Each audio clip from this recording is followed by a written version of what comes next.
The first child the sprite found was hiding beneath a collapsed doorway, where the broken beams leaned together like tired shoulders that refused to fall. The sprite lingered at the edge of the rubble, uncertain whether to step closer, because it had watched humans before and learned that sudden appearances often brought fear instead of comfort. The wind shifted softly through the ruined street, carrying the faint scent of soot and damp stone, and the child stirred beneath the debris with a weak, uneven breath. "I know you are there," the sprite said gently, its voice like leaves brushing together in a quiet forest. "You do not need to hide from me." The child did not answer at first, and the silence stretched long enough that the sprite began to wonder if its voice had frightened them rather than soothed them. A small hand emerged from beneath the broken wood, trembling as it pushed aside dust and splinters. "Are you one of them?" the child asked, their voice dry and uncertain. "I am not one of the ones who break things," the sprite replied, stepping forward into a narrow beam of grey daylight. "I am something that grows where things are still alive." The child pulled themselves free slowly, revealing a thin face streaked with dirt and eyes that held more worry than any young face should carry. "My name is Illy," the child said. "If you are not one of them, then why are you here?" "I am here because you are still here, and something in me could not leave you behind," the sprite said. Illy stared for a moment, then nodded with a tired sort of acceptance that seemed far older than their years. The second and third children were found together in what had once been a bakery, where the scent of flour had long been replaced by the bitterness of smoke. Two boys, one perhaps 14 and the other closer to 10, stood behind a counter that had been overturned to form a crude barrier. "Stay back," the older boy warned, gripping a broken piece of wood like a weapon. "We are not afraid to fight." The sprite paused again, careful not to move too quickly.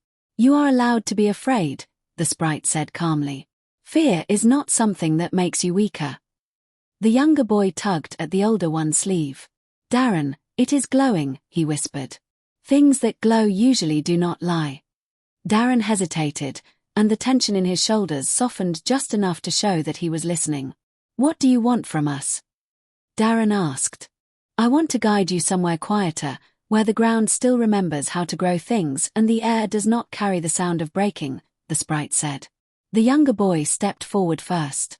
"My name is Toving," he said, with a fragile bravery that deserved to be honored.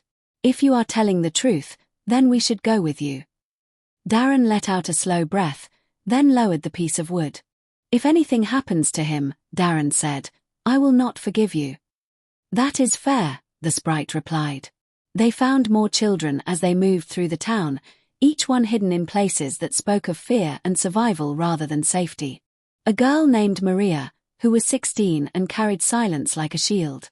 A boy named Ren, who was 12 and asked too many questions because questions helped him stay calm. Two sisters, Lyra and Corin, who were 9 and 8, holding hands so tightly that their fingers had gone pale. A small boy named Bram, who could not have been older than 5, who refused to let go of a broken wooden horse. And finally, the youngest, a quiet child named Sailor, who was only 3 and spoke in soft murmurs that seemed half dream and half memory. By the time they left the edge of the ruined town, the group had grown into something fragile but determined, like a line of seedlings pushing through cracked stone. "Where are we going?" Maria asked, her voice steady but edged with suspicion. "There is a farmhouse beyond the fields," the sprite answered. "It stands where the land begins to forget the war." Ren frowned slightly. "How can land forget something like this?" he asked. "The same way people try to," the sprite replied. "Slowly, unevenly, and never completely." The journey through the countryside was quieter than the town, though the silence carried its own kind of weight. They walked through fields that had been abandoned mid-season, where rows of crops had withered into dry husks that rattled in the wind. Bram stumbled at one point, and Darren caught him before he could fall. "I have you," Darren said. Bram looked up at him with wide eyes. "Are we going somewhere safe?" Bram asked. Darren hesitated, and the pause said more than any answer could. The sprite stepped closer. "You are going somewhere that has not been broken yet, and that is the closest thing to safety we can promise," the sprite said. As night fell, the group gathered beneath a stand of trees that still held their leaves. "Will you stay with us?" Lyra asked the sprite. I will stay as long as you need me, the sprite answered. Maria watched this exchange carefully. Creatures like you usually have rules, she said. What is the cost of your help? The sprite tilted its head, considering. The cost is that I cannot follow you where you are meant to go, the sprite said. When you reach that place, you must choose your path without me. Maria nodded slowly. That sounds like a real cost, she said. The farmhouse appeared at dawn, standing alone at the edge of a wide field where the grass had begun to grow again. It looks empty, Wren said. It is empty, the sprite replied. But it is not abandoned. They approached carefully, the older children leading while the younger ones stayed close behind. Inside, the farmhouse felt untouched by the chaos they had left behind, though dust lay thick on every surface. What are we supposed to find here? Darren asked. The sprite moved toward a door at the back of the house. Something that was hidden when the world began to break, it said. The door opened into a cellar, where the air felt different, cooler and strangely alive. At the far end of the cellar, a faint light shimmered, bending the shadows into soft, shifting shapes. What is that? Illy whispered. It is a doorway, the sprite said. It leads to a time when the world was quieter, and there were fewer people to harm it.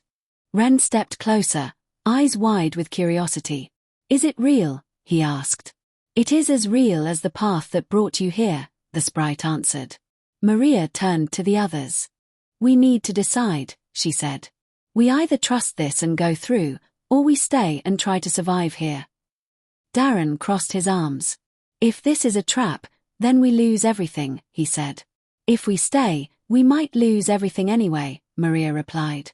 Bram looked up at the sprite. Will you come with us? He asked.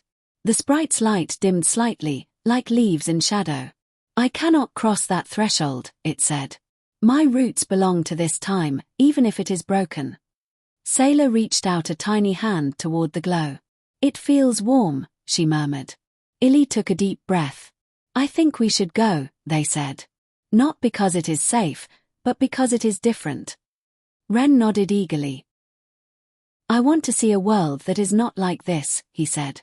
Darren looked at each of them, then sighed. I will not let you go alone, he said. Maria gave a small, tired smile. Then it seems we have made our choice, she said. The sprite stepped back, giving them space.